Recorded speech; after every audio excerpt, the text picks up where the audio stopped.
ഓൻ ചോദിക്കാം അപ്പൊ എന്തിനെ കേൾക്കുമ്പോ അപ്പൊ ഞാൻ അവനോട് പറഞ്ഞു അത് മുജാഹിദിന്റെ കേട്ടാൽ മാത്രല്ല, ഇനി അതിന്റെ നേരപ്പുറത്ത് ജമാഅത്തിന്റെ കേട്ടാൽ അത് തന്നെയാ ശരിയെന്ന് തോന്നും. ഈ പ്രസംഗിക്ക് വരുത്തി കഴിവുണ്ടോ? ഓൻ ഏതായാലും അത് സമർത്ഥിക്കുവാൻ കഴിയും. ചേകന്നൂരിന്റെ പ്രസംഗം യൂട്യൂബ് കിട്ടും, കേൾക്കണ്ടേ? കേൾക്കുമ്പോൾ അറിയല്ല. ഞാൻ കേട്ടിരിക്കുന്നു, ഓനെ നേരിട്ട് കേൾക്കാത്തോണ്ട് ഓനെന്താ പറയുന്നത് കേൾക്കാൻ വേണ്ടി ഞാൻ അടിച്ചു നോക്കി. ആ ചേകന്നൂർ വെല്ലുവിളിക്കുന്നുണ്ട് കോഴിക്കോട് കുറ്റിച്ചിറ. എന്റെ ചോദ്യത്തിന് ഇവിടെ ഒരു മൊല്ലിയാരും ഒരു മൊല്ലാക്കയും ഒരു മുജാഹിദ് മൗലവിയും ഒരു ജമാഅത്ത് മൗലവിയും ഒരാൾക്കും മറുപടി അറിയാനായില്ല. ചാവോളം പറഞ്ഞങ്ങനെയാണ്. എല്ലാം അങ്ങനെ തന്നെ, ആർക്കും മറുപടി കിട്ടിയില്ല. ഓര് പറയുന്നത് ശരിയാതാ, ഒരു മൈക്കോളം പറയും. നമ്മൾ മനസ്സിലാക്കേണ്ടത് ഇതെല്ലാരും പറയുന്നതാണ്. ആടെയാണ് മൊയ്ദ് ഉസ്താദ് എന്ത് ചെയ്ത് നമ്മൾ നോക്കണ്ടത്. നമ്മൾ മൊയ്ദ് ഉസ്താദ് ഇവിടുത്തെ മുസ്ലിമും എല്ലാരും അംഗീകരിക്കുന്നുണ്ട്. ഓരോ കുറ്റം പറയാൻ ആർക്കും കഴിയുന്നില്ലല്ലോ. ഓര് ജീവിച്ച പോലെ ജീവിച്ചാ പോരെ. അതിന്റെ അപ്പുറം ഒരു ശരീരത്തിലാണ് നമ്മൾ തപ്പിപ്പോകുന്നത്. അങ്ങനെ തപ്പുമ്പോഴാ പ്രശ്നം വരിക. ആട്ടെന്നിട്ട് അങ്ങനെയാണ്, അങ്ങനെ കേൾക്കാൻ പാടില്ല. അതുകൊണ്ടാണ് ഇമാം ഗസാലി റളിയല്ലാഹു അൻഹു പറഞ്ഞത്, നീ വസുവാസുണ്ടാക്കുന്നവരുടെ പ്രസംഗം കേൾക്കരുത്, യുക്തിവാദികളുടെ പ്രസംഗം കേൾക്കരുത്. യുക്തിവാദിയുടെ പ്രസംഗം കേട്ടാ ശരിയാണെന്ന് തോന്നും. അതെല്ലാം ഈ തെരഞ്ഞെടുപ്പല്ലേ വരുന്ന എരിപ്പികൾ നോക്കോ. ഈ വിജയപ്പള്ളി ടൗൺ ഒരു ദിവസം ഒരു കൂട്ടർ പ്രസംഗം കേട്ടാ തോന്നി ഇവർക്ക് എനിക്ക് വോട്ട് ചെയ്യുന്നു. പിറ്റേന്ന് മറ്റേ കൂട്ടർ പ്രസംഗം അത് കേട്ടോക്കുമ്പോ അല്ല ഇവനിക്ക് ചെയ്യേണ്ടി തോന്നി. പ്രസംഗിക്കുന്നവരെ കഴിവുപോലെ ഉണ്ടാവും. അതുകൊണ്ട് ഇന്നഫിൽ ബയാനില സിഹറ, ഈ പ്രസംഗത്തിലൊക്കെ വലിയ മാരണം ഉണ്ട് എന്നാണ് ഖുർആൻ പറഞ്ഞത്. അതുകൊണ്ട് അതാണ് ഇമാം ഗസാലി തങ്ങൾ പറഞ്ഞത്, അത് കേൾക്കാൻ പോകരുത്, ഇവിടെ പൊട്ടുപോകും. വശീകരണം ഉണ്ട്, അങ്ങനെ വശീകരിക്കപ്പെട്ടു പോകും. കേട്ടാ പിന്നെയും കേൾക്കണമെന്ന് തോന്നും. അത് ഖുർആൻ പറഞ്ഞതാണ്. മദീനത്തെ പള്ളിയിൽ നബി സല്ലല്ലാഹു അലൈഹി വസല്ലമ തങ്ങളെ കൂടെ വന്ന് മഅ്മൂമായി നിസ്കരിക്കുന്നത് ആരൊക്കെയാ? നേരെ ബേക്കിൽ സിദ്ദീഖുൽ അക്ബർ റളിയല്ലാഹു അൻഹു ഉണ്ട്, ഉമർ ഇബ്നുൽ ഖത്താബ് റളിയല്ലാഹു അൻഹു ഉണ്ട്, അങ്ങനെ സ്വഹാബികളുണ്ട്. ആ കൂട്ടത്തിൽ തന്നെ അതാ അബ്ദുല്ലാഹി ഇബ്നു ഉബയ്യ് ഇബ്നു സലൂൽ എന്ന കൊടിയ മുനാഫിഖുണ്ട്. വന്നത് നിസ്കരിക്കാനാണ്, താടിക്കൊരു കുറവും ഇല്ല, ഖുർആൻ ഓതാൻ അതാ കുറവില്ല, നിസ്കാരത്തിനും നോമ്പിനുമൊക്കെ റെഡിയായി വരുന്നുണ്ട്. പക്ഷേ സഹാബത്തിന്റെ കൂടെ നടന്ന ആ അബ്ദുല്ലാഹി ഇബ്നു ഉബയ്യ് ഇബ്നു സലൂലിനെ പറ്റിയും അവന്റെ കൂടെ കൂടിയ കൂട്ടാളികളെ പറ്റിയും അഥവാ കപട വിശ്വാസികളെ പറ്റി ഖുർആൻ പറഞ്ഞത്, ഇന്നൽ മുനാഫിഖീന ഫിദ്ദർക്കിൽ അസ്ഫലി മിനന്നാർ,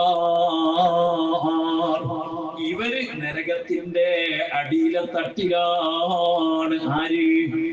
നല്ല താടിയും വെച്ച് മദീനത്തെ പള്ളിയിൽ വന്ന് നിസ്കരിക്കുന്നവരെ കുറിച്ചാണ് ഖുർആൻ പറഞ്ഞത്. ഞാൻ അങ്ങനെ എന്തിനു പറയുന്നു എന്ന് ചോദിച്ചാൽ ചില ഉമ്മാർക്കൊരു സംശയം വരും. നമ്മളെ കുടുംബത്തിലെ പിയാപ്പിളാന്റെ പിയാപ്പിള മുജാഹിദ്, ഓന് ഞെരിയാണിന്റെ മേലെ ഫാൻസ് കൊടുക്കുന്നു, ഓന് വലിയ താടി വെക്കുന്നു, ഓൻ ജമാഅത്താകുമ്പോൾ ബാക്കിയുള്ള പുരയിൽ നിൽക്കുമ്പോഴും ഓൻ ജമാഅത്തിന് പള്ളിയിലേക്ക് ഓടുന്നു, സഭയുടെ മുമ്പ് തന്നെ ഓൻ എഴുന്നേൽക്കുന്നു. ഇങ്ങനെ ഈ ബാഹ്യ ചേഷ്ടകൾ കാണുമ്പോ അതുപോലെ അവരെ പെണ്ണുങ്ങൾ വല്ലാതെ പർദ്ദ മറക്കുന്ന പർദ്ദ ഇടുന്നുണ്ട്, ഇവര് കൃത്യമായി സക്കാത്ത് കണക്ക് നോക്കി കൊടുക്കുന്നുണ്ട് എന്നൊക്കെ പ്രത്യക്ഷത്തിൽ കണ്ടു പെട്ടുപോകണ്ട. ഉമ്മമാരെ, മൊയ്ദ് ഉസ്താദിനെ പോലെ എല്ലാവരും മൊയ്ദ് ഉസ്താദും അവരും തമ്മിലുള്ള വ്യത്യാസം സിദ്ദീഖുൽ അക്ബറും അബ്ദുല്ലാഹി ഇബ്നു ഉബയ്യ് ഇബ്നു സലൂലും തമ്മിലുള്ള വ്യത്യാസം പോലെയാണ്. എന്തായിരുന്നു ആ വ്യത്യാസം എന്ന് ചോദിച്ചാൽ, ഒരു ദിവസം സഹാബികളിൽ ചിലര് അബ്ദുല്ലാഹി ഇബ്നു ഉബയ്യ് ഇബ്നു സലൂലിന്റെ അടുക്കൽ പോയിട്ട് പറഞ്ഞു, ലഖദ് നസലത് ഫീക ആയുൻ കസീറ, അല്ല അബ്ദുല്ലാഹ്, നിന്നെ വിമർശിച്ചുകൊണ്ട് ഖുർആനിൽ എത്ര ആയത്താ ഇറങ്ങുന്നത്, എനിക്ക് പണിയൊന്നും നിർത്തിക്കൂടെ? നീ തങ്ങളുടെ അടുത്ത് പോയിട്ട് ഇപ്പൊ ആയത്തിറങ്ങിയിട്ടുണ്ട്, വലവന്നഹും യളമു അൻഫുസഹും ജാഊക ഫസ്തഗ്ഫിറുല്ലാഹ വസ്തഗ്ഫറ ലഹുമുർ റസൂലു ലവജദുല്ലാഹ തവ്വാബർ റഹീമാ. നീ തെറ്റ് ചെയ്തല്ലോ. നിന്നോട് അല്ലാഹു ഖുർആനിൽ പറയുന്നത് ജാഊക നബിതങ്ങളെടുത്ത് പോകണം, എന്നിട്ട് അള്ളാഹിനോട് നബിതങ്ങളെ അടുത്ത് വെച്ച് നീ മാപ്പ് പറയണം. നീ നബിതങ്ങളോട് സങ്കടം പറഞ്ഞ് പൊരുത്തപ്പെടിക്കണം. നബിതങ്ങളോട് നീ തെറ്റ് ചെയ്തു പോയിട്ടുണ്ട്. നബിതങ്ങൾ വിധിച്ച വിധി സ്വീകരിക്കാതെ ഒരു ജൂതന്റെ വിധിയും തേടി നീ പോയല്ലോ. ആ വിഷയത്തിൽ അല്ലാഹുവിന്റെ റസൂലിനോട് നീ മാപ്പ് പറയണം. എന്നിട്ട് നബിതങ്ങൾ നിനക്ക് വേണ്ടി അല്ലാഹുവിനോട് പൊരുത്തപ്പെടാൻ ആവശ്യപ്പെടണം. എന്നാൽ നിനക്ക് രക്ഷപ്പെടാമെന്ന് ഖുർആനിൽ ആയത്തിറങ്ങിയിട്ടുണ്ടാവും. അബ്ദുല്ലാ, നീ നബിതങ്ങളെ അടുത്ത് പോയി കാര്യം പറയണേ അബ്ദുല്ലാ എന്ന് പറഞ്ഞപ്പോൾ അബ്ദുല്ലാന്റെ മറുപടി ലഖദ് അമർതുമൂനി അൻ ഊമിന അശ്ഹദു അൻ ലാ ഇലാഹ ഇല്ലല്ലാഹ് വ അശ്ഹദു അന്ന മുഹമ്മദുർ റസൂലുള്ളാഹ് എന്ന് പറയാൻ നിങ്ങൾ എന്നോട് പറഞ്ഞു. ഞാനത് ഉറക്കെ പറഞ്ഞു. നിങ്ങൾ പറഞ്ഞത് സ്വീകരിച്ചു. പിന്നെ വഅനുസല്ലിയ 5 നേരം നിസ്കരിക്കണമെന്ന് നിങ്ങൾ പറഞ്ഞു. ഞാൻ നിസ്കാരം നിർവഹിക്കുന്നുണ്ട്. ഞാൻ ജമാഅത്തിന് മദീനത്തെ പള്ളിയിൽ കൃത്യമായി വരുന്നുണ്ടല്ലോ. സക്കാത്ത് കൊടുക്കാൻ പറഞ്ഞു, ഞാനത് കൊടുക്കുന്നുണ്ടല്ലോ. നോമ്പ് നോക്കാൻ പറഞ്ഞു, ഞാനത് ചെയ്യുന്നുണ്ടല്ലോ. ഫമാ ബഖിയ ഇല്ലാ അൻ നസ്ജുദ ലി മുഹമ്മദ്. അവസാനങ്ങൾ ഇപ്പൊ പറയുന്നത് മുഹമ്മദിന്റെ മുന്നിൽ പോയി ഞാൻ സുജൂദ് ചെയ്യണമെന്നാണോ? മുഹമ്മദിനെ ഇബാദത്ത് ചെയ്യണമെന്നാണോ? അഥവാ നബിതങ്ങളോട് പൊരുത്തപ്പെടാൻ നീ ആവശ്യപ്പെടണം. റബ്ബിനോട് നിനക്ക് വേണ്ടി പൊരുത്തപ്പെടാൻ ദ്വാരക്കാൻ ആവശ്യപ്പെടണം എന്ന് പറഞ്ഞപ്പോ അത് നബിതങ്ങളെ ആരാധിക്കലാണ്, നബിതങ്ങൾക്ക് സുജൂദ് ചെയ്യലാണ്, നബിതങ്ങൾക്കുള്ള ഇബാദത്താണ്. അതിനെന്നെ കിട്ടൂല. അഥവാ നബിതങ്ങളെ സ്ഥാനം അംഗീകരിച്ചു കൊടുത്തില്ല എന്നതാണ് അബ്ദുല്ലാഹ് ഇബ്നു ഉബയ്യ് ഇബ്നു സലൂൽ ചെയ്ത തെറ്റ്.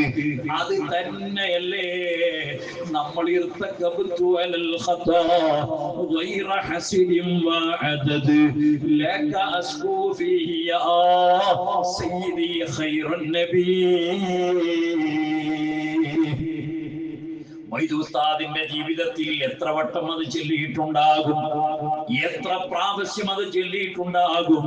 അങ്ങനെ ചൊല്ലിയതിന്റെ പേരിൽ മൊയ്ദ് ഉസ്താദ് മുശ്രിക്കാണെന്ന് മാത്രമല്ല, ഇപ്പൊ പ്രസംഗിച്ചില്ലേ മുജാഹിദ് ബാലുശ്ശേരി എന്ന് പറയുന്ന മുജാഹിദ് മൗലവി എന്താ പറഞ്ഞത്?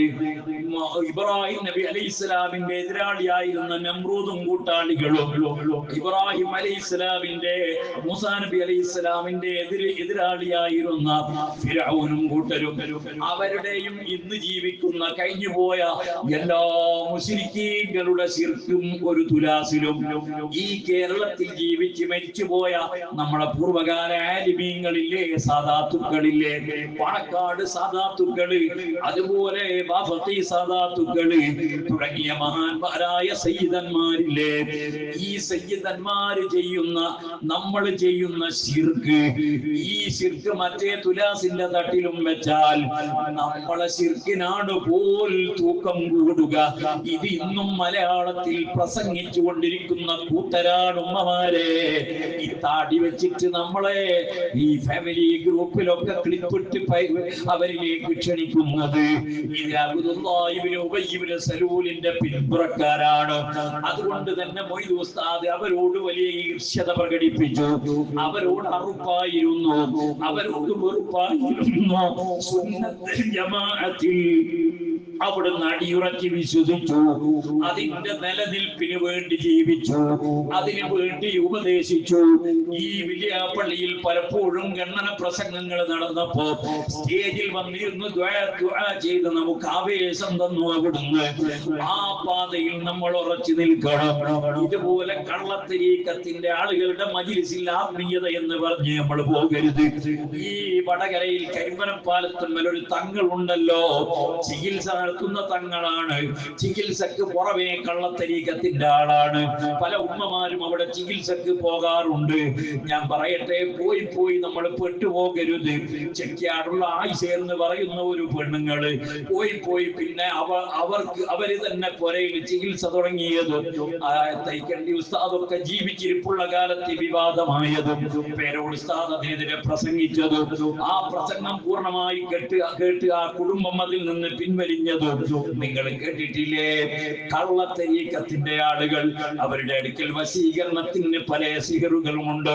അവർ തരുന്ന വെള്ളം കുടിക്കുന്നതിലൂടെ, പാല് കുടിക്കുന്നതിലൂടെ, ചായ കുടിക്കുന്നതിലൂടെ നമ്മൾ അവരുടെ ആളുകളായി മാറിപ്പോകും. പരീക്ഷണത്തിന് പോലും നമ്മൾ അവിടേക്ക് പോകാൻ പാടില്ല. ചികിത്സക്കും നമ്മൾ പോകരുത്. അവിടെ പോകാതെ തന്നെ സുഖപ്പെടുത്താൻ അല്ലാഹുവിന് കഴിയുമെന്ന ഈമാനും യഖീനും നമുക്കുണ്ടാകണം. പോയിട്ട് പെട്ടുപോയിട്ട് പറഞ്ഞിട്ട് കാര്യമില്ല. ആ തങ്ങള് എന്ന് പറയുന്ന ആള് പരസ്യമായിട്ട് പെൺകുട്ടികൾ, യുവതികള്, ആ യുവതികളുടെ തലയിൽ, നെറ്റിയിൽ ചുണ്ടുവെച്ച് ചുംബിക്കുന്ന വീഡിയോ അവര് തന്നെ എടുത്ത്